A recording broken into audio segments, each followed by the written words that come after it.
If you're kind of new to cruising, an inside cabin is going to be a cabin inside the ship. I probably didn't need to explain that. And I've already shown you a cabin tour of this cabin here, our balcony cabin. We also talked about some cabins that I think you definitely should not book on this class of ships. One great thing about inside cabins are they're good for people traveling on a small budget. They are usually the least expensive cabins to book on the cruise. But one major downside of staying in an inside cabin is you have no fresh air and you have no real sunlight. Royal Caribbean does also offer cabins with a virtual balcony, which is like a big sideways television screen that looks like you are looking outside. That does give you the illusion that you're getting sunlight, but it's not real sunlight and it's not really a window. And because the inside cabins are usually on the lower decks of the ship, if you want to, go outside. If you want to breathe fresh air, if you want to see what the weather is like and maybe get some sun on your skin, you're usually ending up having to take the elevators or the stairs all the way up to the pool deck. But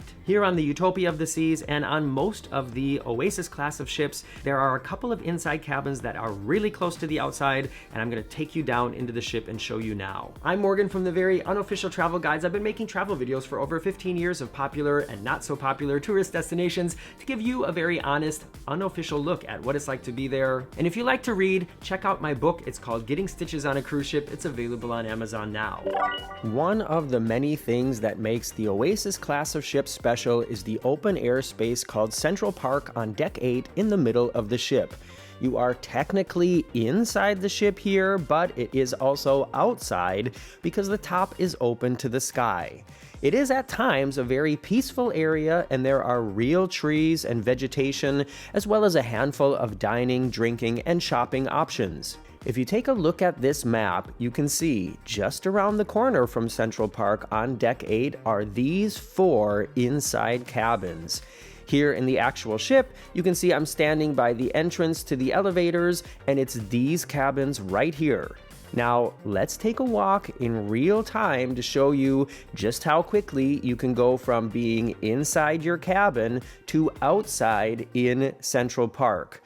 Of course, this is not the same as having a private balcony, I know that. It's much more appealing to have your own little space right outside your balcony doors to see what the weather's like, take a look at the waves, and get some fresh air. But with these inside cabins, you just have a short walk around the corner, past the elevators, through these doors, and voila, you're in like your own little park. And this table right here could be your balcony replacement, where you go to read a book or have breakfast or a late night drink, or just to get out of your cabin while your husband's taking a dump. And speaking of breakfast, you can grab breakfast and a coffee right here in the Park Cafe. And this is another huge advantage because the Park Cafe is usually way less crowded than going to the buffet, and it's so much closer to these cabins too. I mean, imagine sitting here right now with a coffee and a croissant. It's a sea day and you have no plans. You can feel the warm Caribbean air on your legs, and maybe it's time to be a little sassy and grab a mimosa from the Trellis Bar. I'm actually not sure if they're open during breakfast hours, but if you look at this table as your balcony replacement, no other balcony on board has a bar and a restaurant this close. Except for maybe those horrible balconies in the boardwalk area that are right next to the outdoor seating for Giovanni's Italian restaurant, but that's a whole different story that I talked about in another video. And Central Park is not just open during the day. The nighttime vibe of this area is also very special, and remember, this is right around the corner from your cabin if you book one of those 4 that I showed you on the map. I think this looks kind of magical, don't you?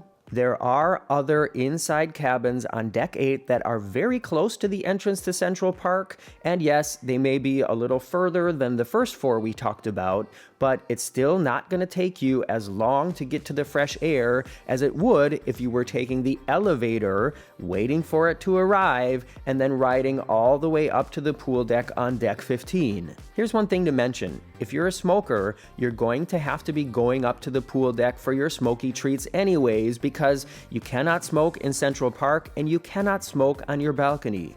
Please don't smoke on your balcony. The vibe of the pool deck is definitely a little different compared to Central Park, and the later in the day it is, the less likely you're going to quickly find a place to sit down, and if what you want to do is just relax and read a book, the pool areas on Royal have gotten so loud that Central Park is a much better place to do that anyways. Alright, as someone who has actually never stayed in one of these cabins, I have a question and a concern. Let's take a look at the map again. The original 4 cabins I mentioned are actually right next to the music hall. This is a theater-like venue on deck 8 and 9 that has 2 bars, pool tables, and hosts a lot of live music and events that can get really loud, so I'm wondering if that's a problem for these inside cabins that are close by. On our cruise, we went to play cards in the music hall one night while there was a Journey cover band playing. The band was awesome, but it was like really loud, and I'm just curious if you can hear the music in those cabins. If any of you have some experience with that, please let me know in the comments. And since we're talking about booking inside cabins, I wanted to show you on the map here, when you're picking out your cabin, the ones that are shown with a darker color are the cabins with the virtual balconies, so make sure you have your eye out for those if that's what you're interested in. And if you're like, Morgan, we never cruise in anything less than a junior suite, well, I have tons of cabin tours here on the Very Unofficial Travel Guides, not only from cabins that I have stayed in, but also from gigantic 2-bedroom family suites with a slide from the top to the bottom floor, junior suites that offer you twice as much space as a normal balcony cabin, and by the way, twice as many crown and anchor points, cool panorama suites with an upstairs loft that gives you a great view of the ocean, as well as just plain normal balcony and inside cabins on Royal Caribbean, NCL, Margaritaville, Disney Cruise Line, MSC, Costa, and more. So maybe hit that subscribe button and check back soon. We're leaving for a Mexican cruise adventure on the NCL Bliss in just a few days, and I'm looking forward to bringing you along. I'm Morgan from the Very Unofficial Travel Guides, and I hope to see you back here soon. Bye-bye.